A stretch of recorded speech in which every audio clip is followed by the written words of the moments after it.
Buenas tardes y bienvenidos a todos al segundo día de la primera feria de un empleo verde. Mi nombre es Mariela Fortunato y soy parte de Aciltra Rosario. Les propongo comenzar con la primera exposición de la tarde. En representación de la Universidad Nacional de Lomas de Zamora, van a disertar Nazareno Carísimo y Sofía Monfon-Koch, que van a abordar el tema actualización del sistema de trabajo argentino y el empleo verde. Nazareno Carísimo es licenciado en Relaciones Laborales, subsecretario de Extensión Universitaria y docente de la Universidad Nacional de Lomas de Zamora. Sofía Monfon-Koch es licenciada en Relaciones Laborales, especialista en coaching y docente universitaria. Nazareno, Sofía, ya pueden comenzar.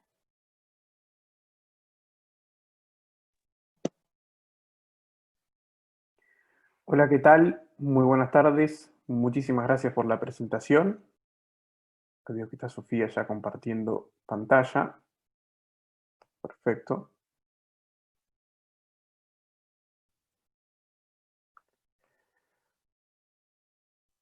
Bien, buenísimo. Bueno, muchas gracias por esta posibilidad que nos dan a mí y a Sofía de un poco de hablar sobre los desafíos que nosotros tenemos en materia de relaciones laborales y lo que vamos a hablar en la actualización de las relaciones del trabajo en nuestro país de cara a un modelo de desarrollo más sostenible, de cara a crear más empleo verde, pero también de cara a crear y a generar una sociedad más justa.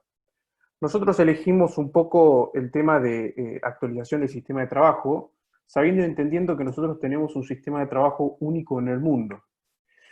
Serán 5 sistemas de trabajo, que está el anglosajón, el nórdico, el italiano y francés, el japonés y el nuestro, que tiene una diferencia y una particularidad que se diferencia muy claro, que es el modelo sindical argentino, que está bastante popularizado, que tiene cierta semejanza con lo que es a nivel de intención, de intensidad sindical con Italia y Francia, pero hay una diferencia muy grande que es que nosotros no tenemos una cosmovisión corporativa, sino que todas las instituciones del trabajo que intervienen en las relaciones y en las negociaciones están funcionadas a través de la libertad en función social. Nosotros lo que vamos a ir haciendo a lo largo de todo esto, vamos a ir haciendo un proceso de un análisis histórico muy breve, muy cortito, y ahí tirando algunos números, pero no para abrumar, sino para hacer un mejor análisis de la situación de lo que hoy nos encontramos, ¿sí? Sofi, si podés pasar a la otra, que era desarrollo histórico, en la que nosotros nos encontramos, por qué nosotros pusimos el sistema de actualización del sistema de trabajo, en principio por lo que dije, nosotros tenemos un sistema único del mundo que tuvo en principio una cosmovisión particular, la libertad en función social, que en su momento al quedar por fuera de lo que fue el plan Marshall después de la recuperación de la posguerra económica para Europa, no solamente quedamos afuera de eso, sino también de un modelo de desarrollo del capitalismo.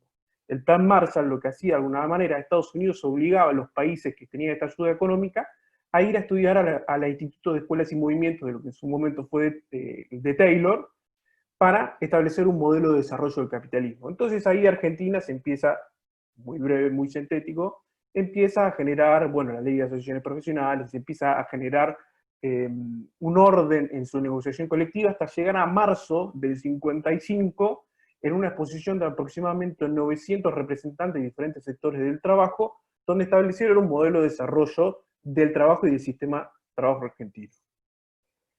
Pese a lo que fueron después del golpe de 55, muchos años de proscripción a uno de los partidos más populares de la Argentina, intervenciones sindicales, asesinatos, no se generó, no pudo establecerse mucho este sistema de alguna manera, pero de alguna manera hasta el 75 nosotros establecemos como un eje neurálgico de atrás para adelante de lo que, en nuestra posición, este eje, de lo que se fue marcando y cómo quedó desfasado el sistema de trabajo argentino.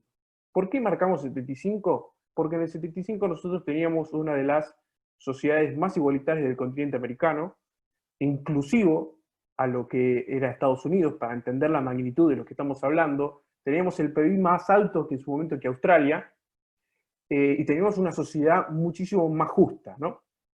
Entonces, en el desarrollo de lo que fue a partir del 76 en el mundo y también en Argentina, hubo un desarrollo de un capitalismo postindustrial y financiero que empezó a acumular a través de el deterioro de las relaciones del trabajo a partir de la flexibilización, precarización y romper con esa estructura de la sociedad salarial que tenía, que habían conquistado los trabajadores de la sociedad salarial, y además de tratar de romper y generar periodos largos de desempleo a vasta cantidad de población, que de alguna manera es la doble vía de explotación y acumulación que hace el capitalismo en todo el desarrollo de este capitalismo postindustrial y financiero. A lo largo de estos 40 años, 45 años que nos encontramos en 75, nosotros vamos a ir desarrollando, Sofi, si querés pasar a la otra filmina, algunos puntos que son la concentración económica, la revolución tecnológica, desempleo, pobreza, calentamiento global, los niveles de vida, el desempleo juvenil, y después los acontecimientos recientes y las propuestas que hay para desarrollar esto. Lo que nosotros queremos hacer ante esto es ir desarrollando de alguna manera que se empieza a ver y tratar la cuestión de una particularidad más integral sobre el sistema de trabajo y no parcial. Entonces nosotros, todos estos puntos que vamos a ir tocando, van a ir tratar de ir hacia el análisis de lo que vamos a ir a finalizar. En principio vamos a tener la concentración económica. Los informes que nosotros tenemos del Programa de Naciones Unidas para el Desarrollo señalan que en 2018 ya el 20% de la población mundial, alrededor de 1.100 millones de habitantes, compuesto por los más ricos de distintos países, se apoderaron del total del 95% de la riqueza, mientras que el 80% restante, aproximadamente 6.500 millones de personas, dispone solamente del 4.5%. Y dentro de eso, las cifras del Banco Mundial indican que esas 6.500 millones de personas, el 50% subsiste en condiciones de pobreza e indigencia, el 20% está inmediatamente por encima de la línea de pobreza, mientras el 10% restante cuenta con recursos escasamente que le permiten adquirir que no sean alimentos. Pasamos a la otra filmina.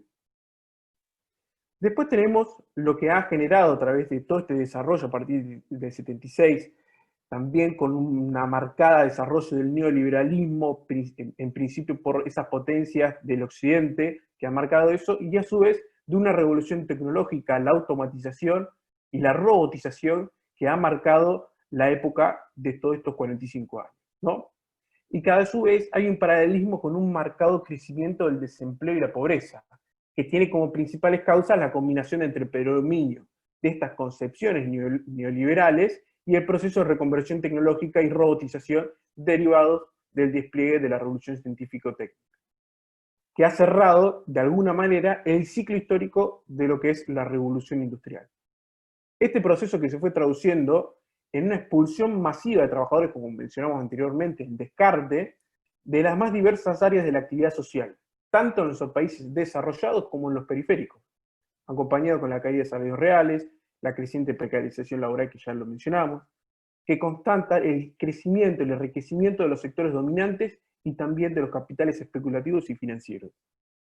Por ejemplo, para hacer a modo de ejemplo, la empresa Ford en el 75 contaba con 12.000 trabajadores y los procesos de automatización llevaron a una reducción y desplazamiento del 75% de su dotación, llegando a obtener 2.500 trabajadores en la actualidad. A esto sumamos que entre las naciones periféricas, el empobrecimiento resultante de estas políticas neoliberales de saqueo, principalmente a través del manejo de deudas, privatización de empresas y de recursos naturales estratégicos. ¿Por qué decimos esto? Porque a través de el proceso de lo que fue la dictadura militar y empezar el endeudamiento de nuestro país, empezó a generar que nosotros tengamos de alguna manera mucha dependencia política, soberana y económicamente con los países centrales a partir de este proceso de endeudamiento. ¿Y por qué decimos privatización de su empresa y recursos estratégicos? Porque el Estado ha dejado de tener incidencia sobre el manejo y el control de estos recursos estratégicos. Imaginemos que, para poner un ejemplo y entender la dimensión de lo que estamos hablando, hay un estudio, una investigación de 2 geólogos de la Universidad de Tucumán que indican que la minera Alumbrera declara solamente 3 minerales de los 30 que se lleva. Aproximadamente serían 8.000 millones de dólares por año. Este estudio es de los últimos 12 años. Así calculemos, los últimos 12 años antes del 2010 y los 10 años ahora restantes que llegamos hasta al 2020, la cantidad de evasión en dinero, en dólares, que están generando estas empresas de nuestros recursos. Además, también, otro ejemplo, también en los granos. Se calcula que aproximadamente serán 20.000 millones de dólares al año de evasión fiscal de los granos que se exportan de nuestro país.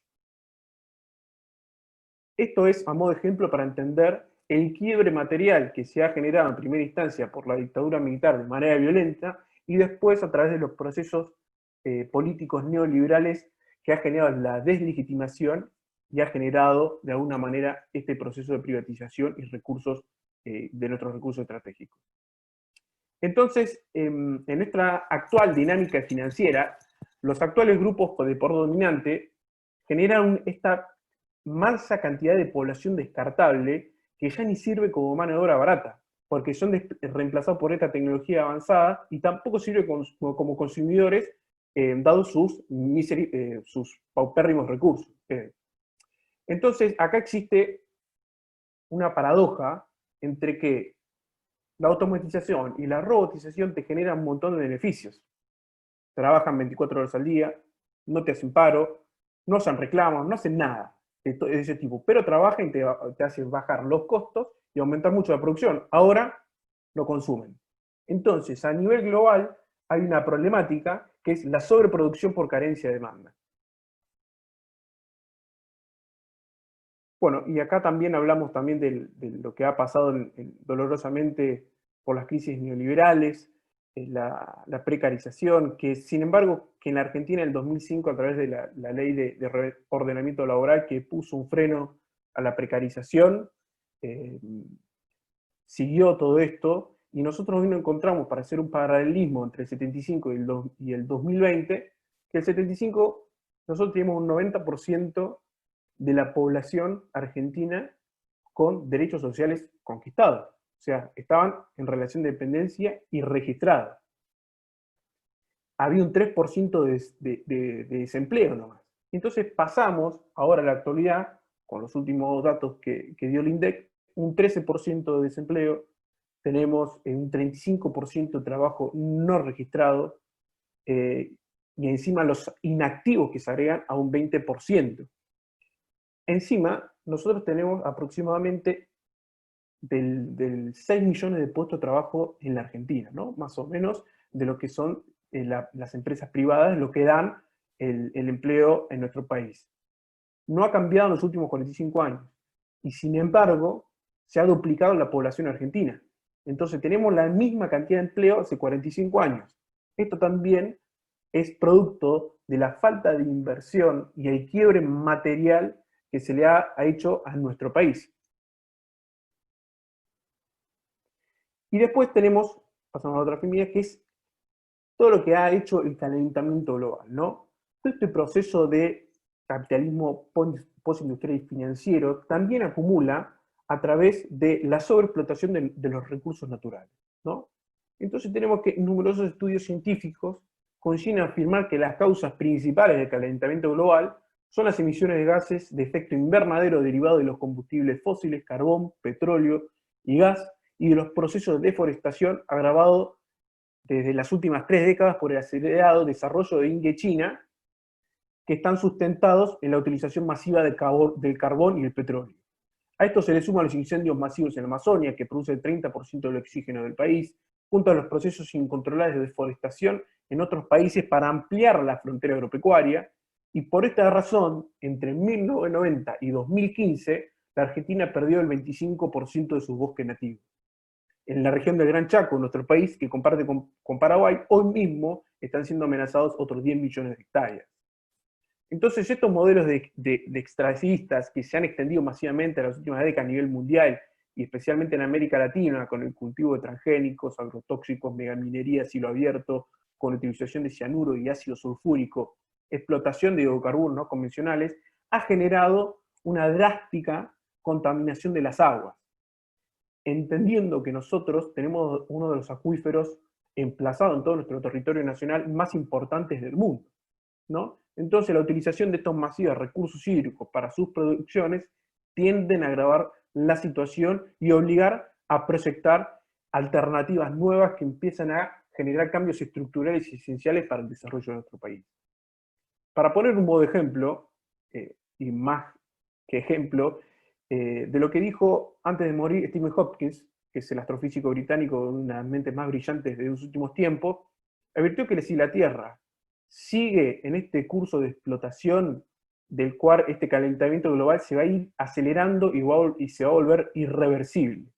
Si los gases de efecto invernadero y la deforestación, dice Hopkins, continúen al mismo ritmo actual, en unas décadas más, no siglos más, en unas décadas más, a causa de la aceleración irreversible, las temperaturas podrían superar a 150 grados centígrados y la Tierra se volvería inhabitable. No estamos diciendo que esto se va a generar en unos siglos, sino en unas décadas. Si no se modifica la manera de sobreexplotación de los recursos naturales. Después encontramos que el nivel de vida, ¿no?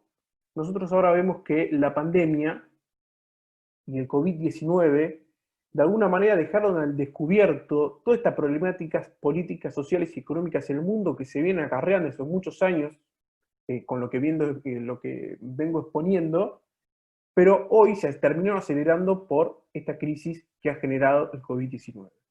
Entonces, además, esto te deja expuesto el nivel de hacinamiento y la falta de acceso a la tierra que tenemos los argentinos.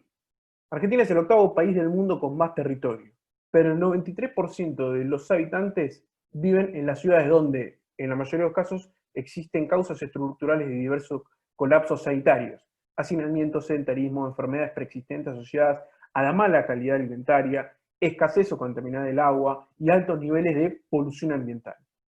Estos cuadros se agravan al extremo en el contexto de las sociedades empobrecidas con diferentes sistemas de salud pública y masivos sectores de la población malnutridos expuestos a la contaminación fuera y dentro de su hogar. Los que vivimos en el conurbano bonaerense entendemos y vemos constantemente todo este nivel que hay de hacinamiento y de falta de acceso a la tierra, donde directamente no alcanza y explota todo, los servicios de luz, de gas, el transporte, que son necesarias ir haciendo un cambio hacia los sectores más rurales para dejar de tener tanta concentración de nuestro país. Y después nos encontramos con otras problemáticas que es el desempleo juvenil. Porque nosotros acá tenemos que empezar a hablar de una cuestión del futuro. ¿Por qué tenemos que hablar del futuro?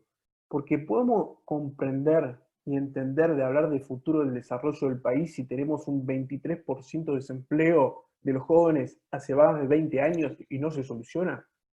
Es un tema muy particular para ver, porque cuando un joven queda desempleado en un tiempo considerable, ocurren particularidades individuales y sociales que hay que tener muy en cuenta. Los jóvenes que no encuentran trabajo durante periodos prolongados sufren enormes daños personales, emocionales y causan padecimientos en su seno familiar. Estos daños que genera el desempleo también los sufre su familia. Entonces esto genera bajo autoestima, que más proclive a la depresión, al aislamiento, a las conductas autodestructivas y también a la violencia. El informe de CIPA en el año 2006 nos dice que se registraban cerca de 710.000 jóvenes entre 18 y 24 años con empleo. Ese número bajó a 647.000.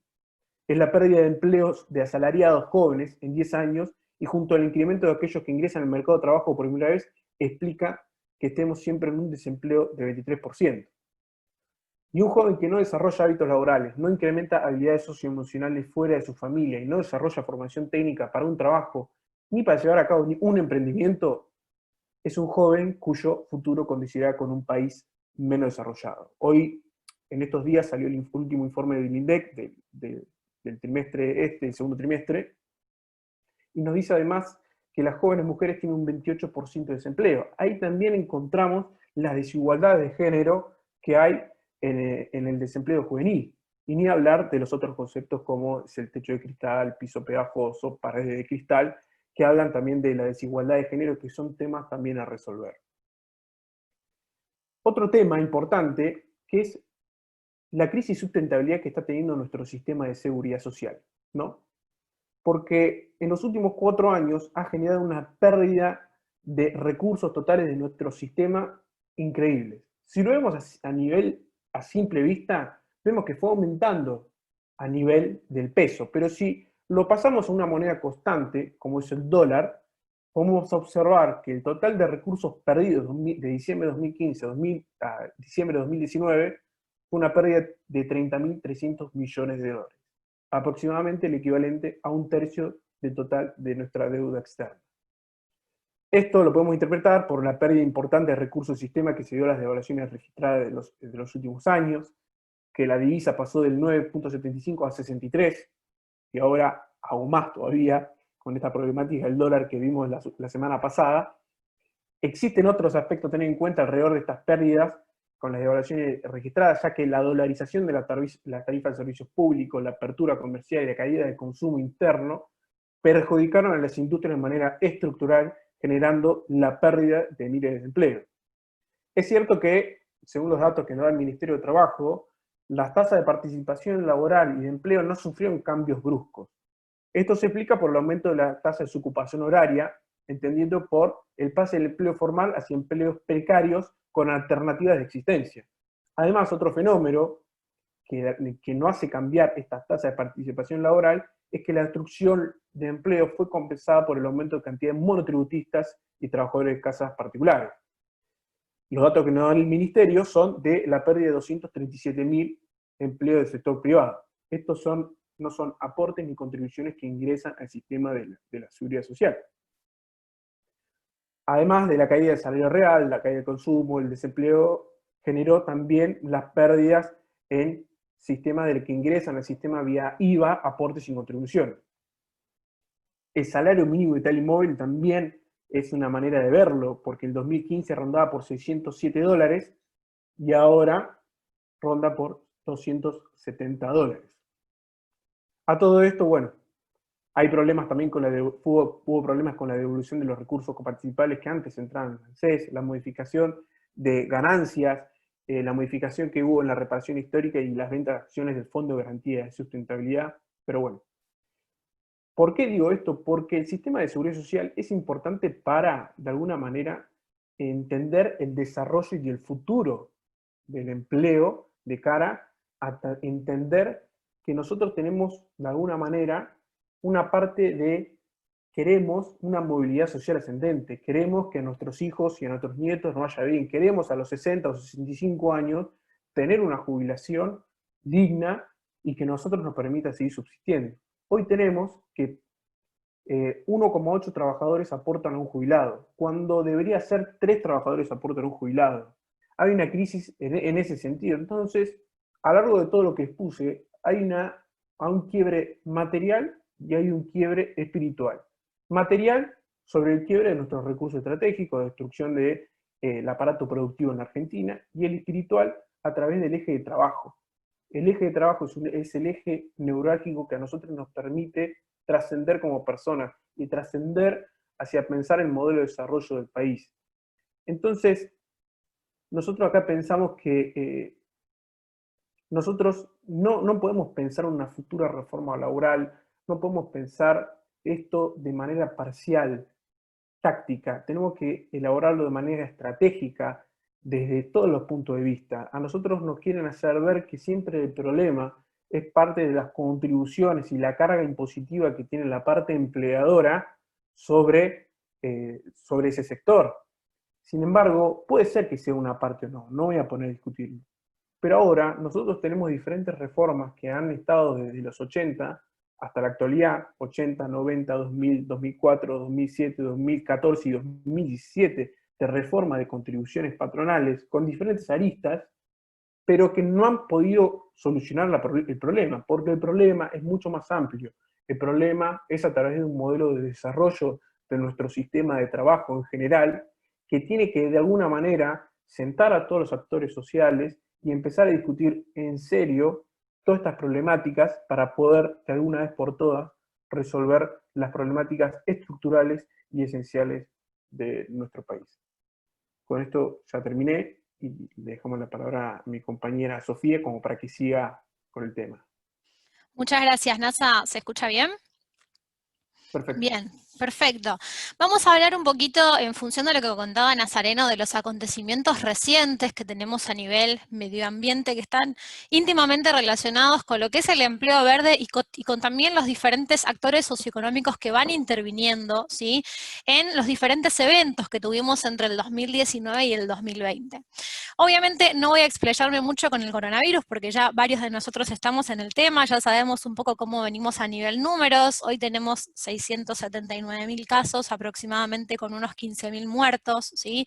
Con un sistema de salud obviamente colapsado, que en este momento está obviamente intensificando muchísimo la grieta entre aquellos problemas y aquellos espacios, zonas de la Argentina que no pueden tomar la pandemia digamos, con las herramientas necesarias, y esto obviamente también intensificó muchísimo el desempleo, sigue dando espacio al empleo informal, el empleo en negro, y también obviamente tratando de trabajar con algunas prórrogas, ¿sí?, como la prórroga de suspensión de empleados, o lo que tiene que ver con los despidos, extendiéndose hasta el 30 de noviembre de este año, acompañando también con la medida del IFE, con lo cual este acontecimiento, como nosotros siempre decimos, muchas veces tenemos que esperar a que todo explote para darnos cuenta que realmente nuestro sistema socioeconómico viene sufriendo, ¿sí?, grandes crisis, y que una pandemia termina de dejarnos en una situación más complicada luego para poder volver a levantarnos. ¿Por qué hablamos de estos acontecimientos recientes? ¿Por qué los traemos? Porque, por ejemplo, en el caso del coronavirus, le dio un pequeño respiro a nuestro ecosistema. Digo un pequeño respiro porque estuvimos algunos meses generando menos contaminación, generando una productividad más baja, con lo cual nuestro ecosistema tuvo muy poquito tiempo para recuperarse en ciertos y determinados aspectos y puntos, pero sin embargo no fue suficiente. Hay algunos aspectos muy importantes que queremos mencionarles, que son los que están ocurriendo en este mismo momento. Por ejemplo, lo que tiene que ver con los incendios puntualmente hoy en la zona de Córdoba. Tenemos actualmente 65.000 hectáreas destruidas, y en este mismo instante tenemos focos y puntos, sí, que están siendo batallados, como ser Punilla, Ambul, Villa Yardinos, las Sierras Chicas. Actualmente también tenemos otro foco en lo que es Corrientes, en la zona del INTA. ¿Y qué es lo más preocupante de esta situación? No solamente el nivel digamos, de desempleo y el nivel de crisis que esto genera, sino que estamos ante situaciones y condiciones de medio ambiente adversas. Esto es vientos, humedad y todo lo que es la sequía, con lo cual se siguen sumando factores que no colaboran a que nuestro medio ambiente y nuestro sistema pueda salir adelante. Actualmente la línea de fuego supera los 10 kilómetros, para que aproximadamente tengan una idea de lo que es la extensión, ¿sí?, del fuego, y hay muchas áreas que son conservadas que también están entrando en estos incendios que se están dando a lo largo de este año. Recordemos que también tuvimos durante el año pasado incendios en Amazonas, bueno, el incendio que tuvimos en Italia. ¿Y por qué nos preguntan normalmente cuáles son las causas, no? Que es lo que la mayoría de nosotros decimos, bueno, lo vemos en el noticiero, lo vemos en todos lados, pero ¿cuál es la causa de trasfondo? ¿Dónde está el quiebre o la falta de articulación entre los distintos actores sociales que generan este tipo de acontecimientos? No nos olvidemos que el 95% de los incendios que se generan son intencionales o son causados por el hombre mediante diferentes acciones. Hoy tenemos diferentes ejes que tienen que ver con la mala planificación urbana, en primer lugar, los basurales a cielo abierto, todo lo que tiene que ver con, bueno, la especulación inmobiliaria, ¿no?, la ocupación de espacios y de tierras específicas, el agronegocio, que es un punto que también está muy en tela de juicio, justamente en la zona de Córdoba, y todo lo que es el desmonte ilegal, ¿sí? Estos son algunos de los aspectos o de las causas que terminan, digamos, degradando nuestro valor patrimonial en estos determinados espacios, y como les decía, el punto es que llegan a zonas de conservación, que ese es el peligro para nosotros, ¿no?, la pérdida de estos espacios que son tan importantes, al igual que, por ejemplo, los humedales, que son aquellos que colaboran al momento de los incendios, ¿sí? Nosotros actualmente tenemos un 21% de humedales, es un porcentaje bajo. Ya tenemos 2 intentos de leyes que no han salido a flote, que llegaron a tener media sanción, ¿sí? 2 veces en estos poquitos años, con lo cual aún necesitamos el refuerzo de una política de emergencia que nos pueda colaborar en este tipo de situaciones que para nosotros realmente son fundamentales porque colaboran en lo que es el equilibrio del ecosistema. Ya entrando un poquito más en lo que tiene que ver con, bueno, la deforestación, que era otro punto de los que conversaba hace un ratito Nazareno, tenemos zonas, miren qué casual lo que les voy a contar, todos los acontecimientos que tenemos se están dando en zonas bastante similares, esto obviamente no es casual, tiene que ver con estrategias de sobreexplotación de nuestros recursos. Hoy por hoy en Argentina la deforestación está aproximadamente ante unas 80.000 hectáreas que han sido deforestadas, tenemos avances, ¿sí?, sobre la frontera para todo lo que es ganadería y lo que es soja transgénica por sobre todo. Y además son espacios que ya están identificados en donde tenemos varios puntos y varios focos de preocupación, que principalmente son la zona de Salta, Santiago del Estero, Formosa y Chaco. Y acá tenemos el problema de que los bosques no pueden después volver a reforestarse. Este es el punto, digamos, en donde nosotros tenemos que ponernos a pensar y evaluar que ya son zonas que luego no podemos volver a recuperar, ¿sí? Y obviamente en estos espacios hay planes de expansión de lo que es la ganadería intensiva, y fíjense cómo en la cuarentena, que es un momento en el que estaba prohibido, ¿sí?, generar deforestación, se deforestó entre marzo y agosto el equivalente a una Buenos Aires y media, o sea, son casi más de 35.000 hectáreas solamente en este pequeño plazo, con lo cual, digo, nosotros generamos una gran crisis climática y de biodiversidad, ¿sí? O sea, no le estamos dando tiempo al medio ambiente a que pueda recuperar en todos los frentes que se van dando en simultáneo, que creo que también es otro punto que para nosotros es fundamental, ¿no? Los bosques son los que nos ayudan a generar el alimento, los que nos ayudan a generar madera, la medicina, son el hogar de muchas comunidades indígenas, con lo cual no solo estamos poniendo en peligro el medio ambiente, sino todo su sistema, ¿sí? Y todos estos actores empiezan a entrar en puja por diversos intereses, en la mayoría de ellos obviamente económicos. Otro de los puntos que queríamos tocar en esta charla con ustedes, porque es un tema que también está como muy en auge, pero aún todavía no se ha cerrado un acuerdo, tiene que ver con la producción de cerdos en Argentina, que es algo bastante reciente, que si bien Brasil era como la estrella y la figura, digamos, para hacer este acuerdo comercial, obviamente Argentina pasa a ser mucho más interesante y les voy a contar por qué, digo, cuál es la estadística que hace que nosotros digamos Argentina y no otro país. Asia hoy actualmente produce 1 kilo de carne a razón aproximadamente de $2 por inversión.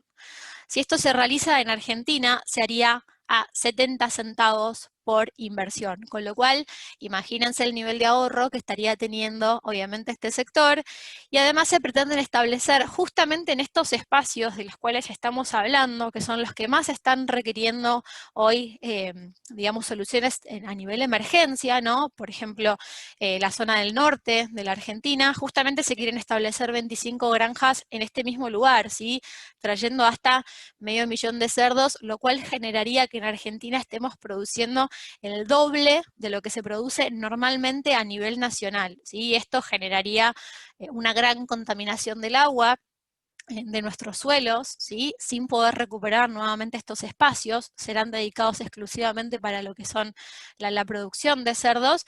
Y una de las preguntas del millón es, ¿qué sucedería, ¿no?, si volviéramos a tener una pandemia vinculada de un animal como la que estamos teniendo actualmente y esta producción cesara? ¿Sí? ¿Qué pasaría con todos esos animales?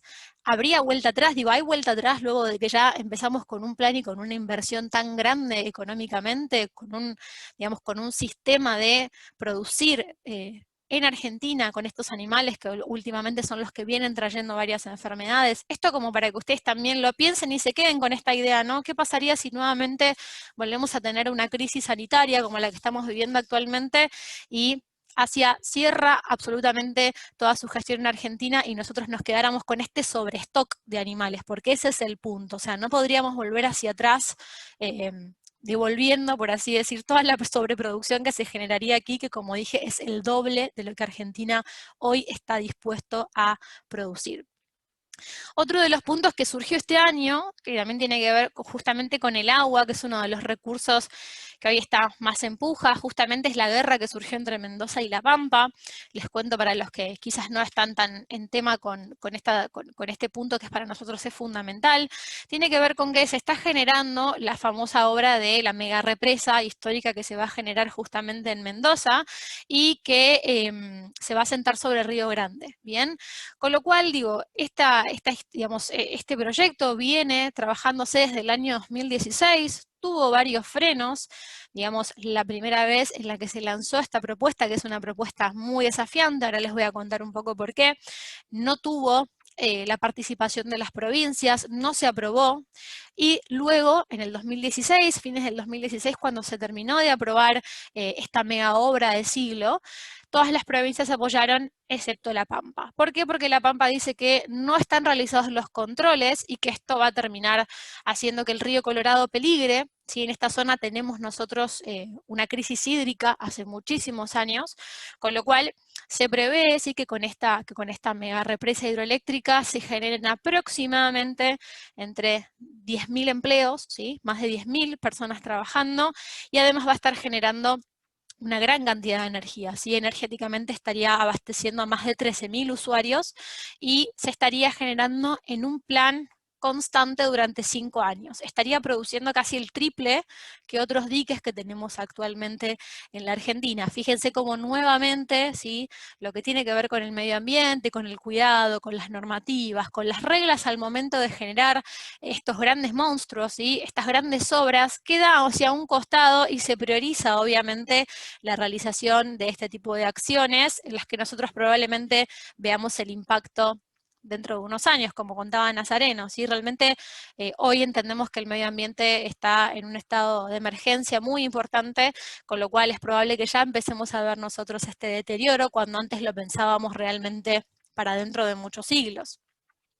Y finalmente, hablar un poquito sobre lo que es el hielo mínimo. Esto es muy reciente, es de hace aproximadamente 4 días que se alcanzó la extensión mínima en el hielo ártico, ¿sí? Se perdió el 23% del volumen en el Ártico, esto es un número muy fuerte en estos últimos 10 años, y además tener en cuenta que obviamente el Ártico genera, ¿sí? Todo lo que es el frío también equilibra el medio ambiente, ¿sí? Es una región que actúa como mecanismo de equilibrio muy, muy importante, y en Argentina se explota obviamente todo el mar argentino 5 veces más para todo lo que tiene que ver con petróleo, con lo cual esto también es un llamado de atención teniendo en cuenta que hasta el 2025 vamos a tener esta sobreexplotación de la cual ya estamos al tanto, y se empieza a desaparecer el hielo, se empieza a evidenciar esta crisis y tenemos menos recursos para empezar a solventar estas situaciones y este equilibrio que el medio ambiente necesita.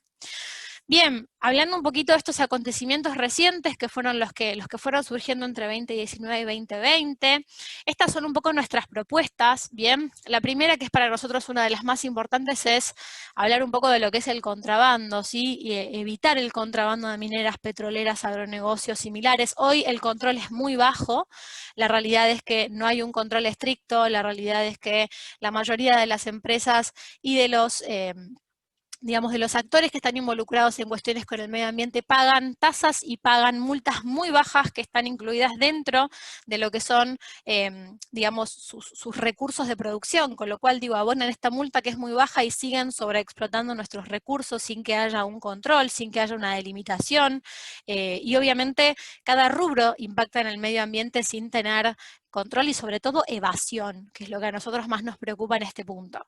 Obviamente favorecer lo que es la industria pública, garantizar el agua, que es uno de los recursos que hoy está en tela de juicio y que está siendo como más custodiado, ¿sí? Llegamos a un proceso de contaminación masiva que obviamente está haciendo que nuestra salud no solamente se deteriore, sino que el medio ambiente ya empiece a pensar como un recurso súper limitado. Y la propuesta es también abocarnos a energías renovables, como ser la energía solar, eólica, el hidrógeno, los hidráulicos y otras energías que puedan colaborar a la renovación, a la restauración del medio ambiente, Como así también las políticas de emergencia ambiental. Deberíamos tener una política, una ley de humedales, una ley de deforestación, ¿sí? Algunas leyes que obviamente puedan entrar en juicio en el momento en que determinados actores estén sobreexplotando y sobreexponiendo nuestros recursos que ya están siendo actualmente muy limitados. Bien. Y para cerrar un poco esta charla, pensábamos nosotros con Nazareno, ¿no? Cuando hablamos de trabajo, es inevitable que nos refiramos al medio ambiente, es inevitable que pensemos en la salud. Entonces, ¿qué vamos a hacer cuando este circuito tripartito colapse? ¿Qué vamos a hacer cuando lleguemos a este punto, a esta grieta final en donde no tengamos vuelta atrás? ¿Qué podemos hacer nosotros como actores individuales para cuidar el medio ambiente y para favorecer la conservación, no solo de las especies, sino de nuestros espacios? Digo, llamar a la reflexión y pensar qué puede hacer cada uno de nosotros desde nuestro lugar para favorecer que nuestro medio ambiente con acciones pequeñas desde lo individual puedan colaborar a estar en un estado ya más óptimo, ¿sí? Aquí cerramos nuestra charla, esperamos que les haya gustado, esperamos que hayan tomado informaciones actuales desde aquí, así que agradecerles mucho con Nazareno y agradecer a Siltra, obviamente, por la invitación. Bueno, muchas gracias Nazareno, muchas gracias Sofía. La verdad que han hecho un desarrollo histórico magnífico, nos han traído hasta la actualidad, con todos temas que nos interesan a toda la sociedad. Nos han informado, nos han hecho pensar y nos lleva esto a debatir, ¿no? Cada uno sobre estos temas tan importantes y actuales que nos incumben a todos. Les agradezco su participación, la verdad que fue muy ilustrativo toda la presentación,